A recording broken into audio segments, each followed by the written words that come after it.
इसका शंकुस्थापना माननीय मुख्यमंत्री जी 2 महीने पहले करके गए। बहुत ही तरातुरी में करे उपचुनाव का घोषणा होता बोल के। अफसोस की बात है कि 2 महीने हो गए, लेकिन अब तक डीपीआर का जो टेंडर होना था, एस्टिमेट बनाने का, ये कोई बिल्डिंग का भी टेंडर नहीं है, अभी एस्टिमेट बनाने को ही 4 महीने 6 महीने लगते हैं, वो अब तक पूरा नहीं हुआ है।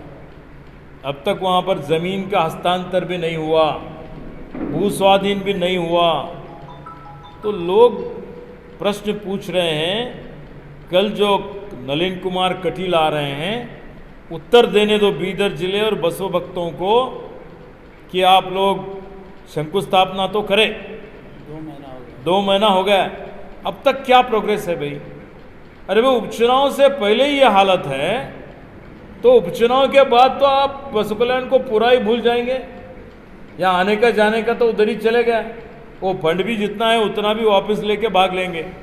जैसा पशु विश्वविद्यालय लेके जाते बोल रहे हैं, वैसे ये भी जो पैसा है देखेंगे अगली बार बोल के वापस लेके जाने वाले हैं। तो ये क्या साबित होता है? ये सिर्फ झूठ बोल रहे हैं, इनमें इच्छा शक्ति नहीं है और सिर्फ चुनाव के लिए, उपचुनाव के लिए लोगों को बहकावे में लाने के लिए काम कर रहे हैं। 2014 में 7 साल पहले जब अमित शाह आके यहाँ जो हुतात्मा लोग हो गए थे रजाकार के दौर में, गोरटा गांव में, वो गांव में एक हुतात्मा स्मारक बनाता हूँ बोल के बीजेपी से घोषणा किया गया।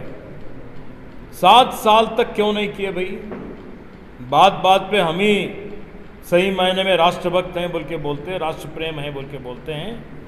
तो तुम्हारी राष्ट्रभक्तित्व, राष्ट्र प्रेम जो आप राष्ट्रीयता के नाम पे अब राज कर रहे हैं, तो लोग सवाल उठा रहे हैं आप नकली राष्ट्रभक्त हैं। असली तो हम यहाँ पर बैठे हैं, यहाँ पर हमारे बुजुर्ग सब जेल को जाके आए राष्ट्र के लिए। आप झूठ बोल के राष्ट्र के नाम पे, देश प्रेम के नाम पे लोगों को बहका रहे हैं। और अब तक स्मारक जो नहीं बना, जहाँ पर भूमि आप लोग जो ज़मीन था खरीदी करे थे, जिसके पास आप खरीदी करें, भरत बोलने वाले व्यक्ति आते आते ही मैं उनके साथ बात भी किया, लेकिन अब तक वो भरत पतंगे का पूरा पैसा तक नहीं दिए, वो ज़मीन भी अभी ट्रांसफ़र नहीं हुआ। और गोरटा जो कि एक आदर्श गांव बनाते बोल के बोले, क्या आदर्श बनाए भाई? वहाँ पर क्या क्या मूल सौकर्य दिए, क्या विकास करे? इसका उत्तर जो हमारे नलिन कुमार कटील जी देने दो, जो मंत्री जी आ रहे हैं, कल उप मुख्यमंत्री आ रहे हैं, जो है ना हाउसिंग मिनिस्टर आ रहे हैं, उत्तर देना ना। चुप आए, लोगों को कहीं तो भी भाड़े के ऊपर लाए जैसा लाए चले गए, तो क्या हुआ? क्या साबित होता है?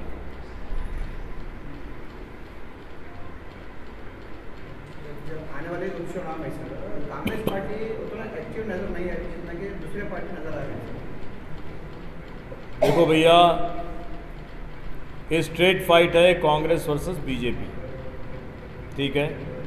हमारे पार्टी के जो भी प्रमुख नेता हैं अपने अपने लेवल पे, बूथ लेवल पे काम कर रहे हैं, सभाएं हो रहे हैं, बराबर लोगों के पास जाके मिल रहे हैं, और भी ज़्यादा एक्टिव होकर काम करने की ज़रूरत है। तो फिर हम यहीं पे प्रमुख नेताओं, जो हमारी जिम्मेदारी है, यहीं पे बैठेंगे, यहीं पे कैंप करेंगे, कैंप करके लोगों को जागृत कराने का, संगठन करने का, पार्टी का प्रचार करने का काम करते रहेंगे। उपचुनाव इतना लेट होने की वजह क्या है सर, जबकि 6 महीने के अंदर उपचुनाव होना चाहिए था? अगर ये तो चुनाव आयोग है, चुनाव आयोग के अधिकारी लोग इसका उत्तर देना चाहिए, क्या हो रहा है, क्यों विलम्ब हो रहा है, क्या कारण है, इसके बारे में हम बोल नहीं सकते। सर पिछले बार रमेश जारकीहोली के जो वीडियो वायरल हो रहे हैं सर, उस पर आपका क्या कहना है? देखो भाई, हम डिमांड करे थे कि नैतिक आधार के ऊपर राजीनामे दें, राजीनामे दिए। अब कितने लोगों का सीडी है ये भी चल रहा है, इसके बारे में सही मायने में तहकीकात होना चाहिए। ये सिर्फ रमेश जारकीहोली या एक पॉलिटिकल पार्टी का इश्यू है, सवाल नहीं है। पूरे जो राजनीति में हैं सभी लोगों का अस्मिता का अस्तित्व का सवाल है। लोगों में जो भरोसा होना चाहिए, विश्वास जो राजनेताओं के ऊपर होना चाहिए, राजकारणियों के ऊपर होना चाहिए, वो बहुत ही जो ना ख़त्म हो रहा है। पूरे कर्नाटक राज्य का जो यहाँ पर सांस्कृतिक या अभिमान था, एक गौरव था, वो गौरव पूरा मिट्टी में इनकी वजह से, हरकतों की वजह से हो रहा है। तो मैं डिमांड करता हूँ कि इसके बारे में संपूर्ण जो है ना तहकीकात होना, जो भी गलती करता है उसको बराबर जो है ना कानूनन सज़ा भी मिलना चाहिए। और बीजेपी तो देखिए इसमें पूरा माहिर है। वो जो ऑपरेशन कमल करें, ऑपरेशन कमल के पीछे क्या है? कमल के पीछे ऐसी हरकतें हैं जो लोगों को, हमारे पास रहने वालों को जो है ना आमिष दिए, ऐसे आमिष दे के जो काम करवाए जिससे उनका भी व्यक्तित्व ख़त्म हो गया और उनके पार्टी का भी आने वाले दिनों में संपूर्ण ख़त्म हो जाता है। ऐसे पार्टी पॉलिटिकल पार्टी नहीं रहना चाहिए। ये मेरा अपना खुद का जो है ना विचार है। दिन ब दिन पेट्रोल, डीजल और गैस सिलेंडर के प्राइस और खाने कुकिंग ऑयल के प्राइस बढ़ रहे हैं। इसका कारण क्या है सर? जब भी हम पूछते हैं बीजेपी से तो बताते हैं कांग्रेस का क्या। देखो यार, ये लोग अगर रास्ते में कोई पत्थर भी रखे, ठोकर भी लग गया तो ये कांग्रेस है बोल के बोलने की आदत गिर गई है इनको। झूठ बोलने का भी एक हद होता है। 7 साल से अधिकार में है, झूठ बोल के तो अधिकार में आए। अच्छे दिन आएंगे बोले, 100 दिन दे दो पेट्रोल का भाव 30 रुपये में देंगे बोल के बोले। कितने दिन हो गया भैया? पूछो ना उनको। 7 साल हो गया ना। अब 100 दिन तो छोड़ो, 7 साल में पेट्रोल का भाव क्या हुआ, डीजल के भाव क्या हुआ, गैस सिलेंडर का भाव क्या हुआ? ये तो लोगों को महसूस करना चाहिए, लोगों को प्रतिभटना करना चाहिए। लोकतंत्र में लोग जागृत होना चाहिए।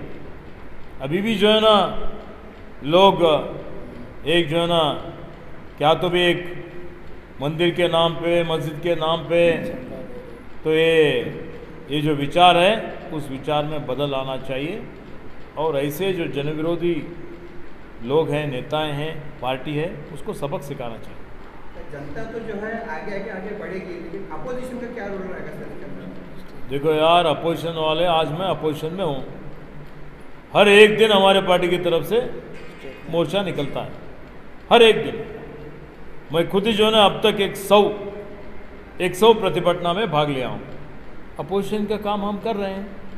लोग जागृत होना चाहिए, लोग बहकाव में नहीं आना चाहिए। हमारे जो विरोध पक्ष में रह के जो कार्य, हमारी जो कर्तव्य है, हमारे ऊपर जो भी लोकतंत्र में हमारा अधिकार है, वो बराबर हम विधानसभा में, लोकसभा में, लोकसभा के बाहर, विधानसभा के बाहर बराबर लड़ाई कर रहे हैं, प्रतिभटना कर रहे हैं।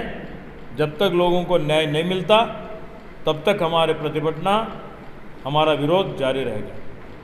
बीजेपी का और कहना है कि जो किसान आंदोलन जो बिल अभी चल रहा है, जो दिल्ली में किसान बैठक कर रहे हैं 100 दिन से ज़्यादा हो गया, जब बीजेपी से पूछते हैं तो वो बिल वापस नहीं लेंगे, किसी भी हद तक वो बिल वापस नहीं लेंगे। तो आपका क्या कहना है इस बारे में? मैं पहले बोला हूँ, बेशर्म सरकार है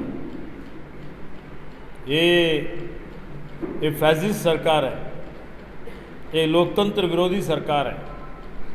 जब लाखों लोग बैठते हैं उनका हम नहीं सुनते बोलते हैं लोकतंत्र में। सभी का कर्तव्य है। किसके लिए सरकार है भाई? क्या राजप्रभुत्व है या प्रजाप्रभुत्व है?